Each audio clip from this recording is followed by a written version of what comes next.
What's up and welcome back. I'm Ash from InnerStrengthGym.com, and this video is all about mindfulness, and in particular how mindfulness helps us to see our experience more objectively and less subjectively. If this is your first time here, don't forget to hit that subscribe button down below for more videos just like this. So yeah, from my martial arts background, which if you're not familiar with is Yi Li Chuan, and we like to call Yi Li Chuan as the martial art of awareness. So Zen philosophy is, I just mentioned in another video recently, that Zen philosophy is like the compass, right, that guides all of our training.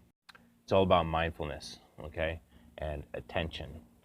So lately, I've been talking to my last couple of videos about how as when you're training martial art as a tool, it opens up and it starts to inform or guide, or what's another word that we can look for? We would say that helps you have clarity on the rest of your life, not only apply to self-defense. So, this was just like an everyday experience. I'm sure that many of you would have similar kind of experience. That's why I wanted to share this with you. Because as you can imagine, martial arts doesn't pay very well. I do it because I love it,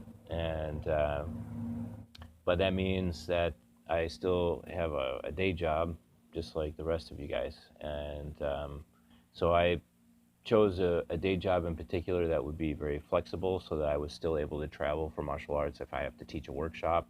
So for instance, March 3 and 4, I'm going to be in Vancouver. I'll be teaching a Yi Li Chuan workshop up there, and that'll be our first time in that area.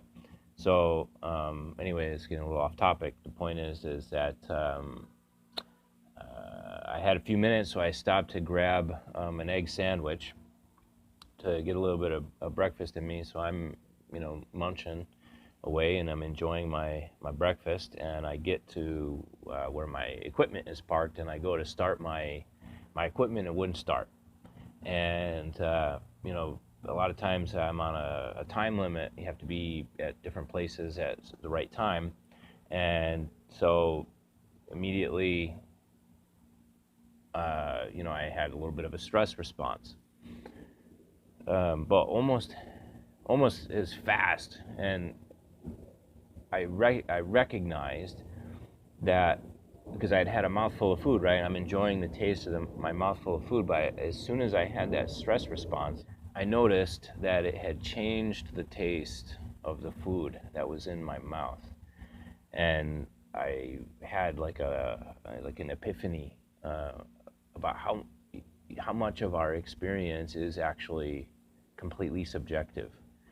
And so this is one of the things that gets talked a lot about in terms of Zen or Buddhism, that the world that we usually perceive as an illusion is not like the real. A lot of what we think is true is being filtered through this subjectivity, right? So it's like, again, coming back to my stress response, changing the taste of the food that was in my mouth. You'd think like, okay, sweet is sweet, salty is salty, sour is sour, bitter is bitter, right? I mean, those should be like fairly objective things. But in the moment, my perception of those things changed based on my mental state. And so that's kind of one of the things of what I think is really exciting about this kind of training, at least with Yi Li Chuan in particular, is that it's this effect on the mind and how it will change you, right? Change your perception. Because if I didn't have this background in applied mindfulness, like, I probably wouldn't even have noticed that experience. So again, this is where like one of the real value of like this kind of training is. So again, it's not, you don't have to pursue Yi Li Chuan in particular. There's a lot of different Vipassana teachers out there, but if you also enjoy martial arts, Yi Li Chuan, it could be a good one to look into.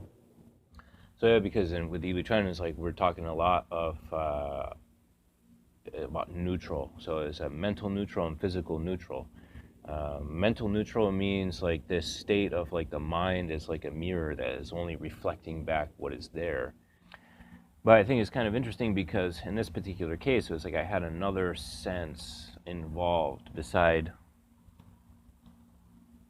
What do you want, turkey?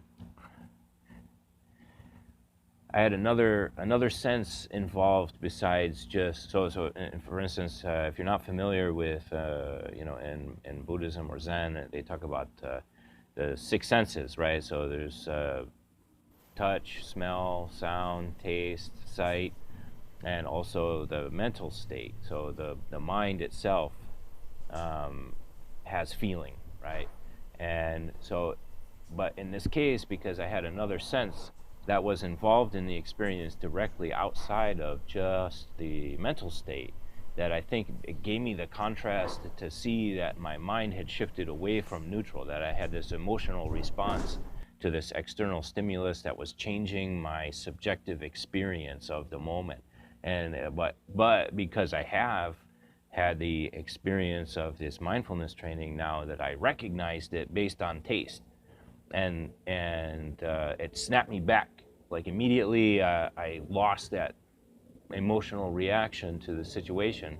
But yeah, I got kind of excited because I had this again, like I said, like this little epiphany of about like how the mind works in creating our subjective experience, or whether or not we're experiencing things subjectively, or whether or not we're experiencing them objectively based on like the suchness, how things really are. So yeah, that's going to be it for this video. It's just something that I wanted to share. I would like to hear some of your experiences dealing with this kind of thing, how your martial art practice has changed your mental state, or your mind, or your experience of things, or has it not? If it has, let me know in the comments down below.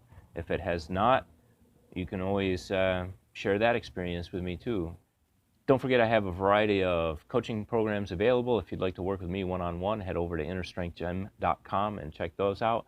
As always, thanks for watching. I'll catch you next time.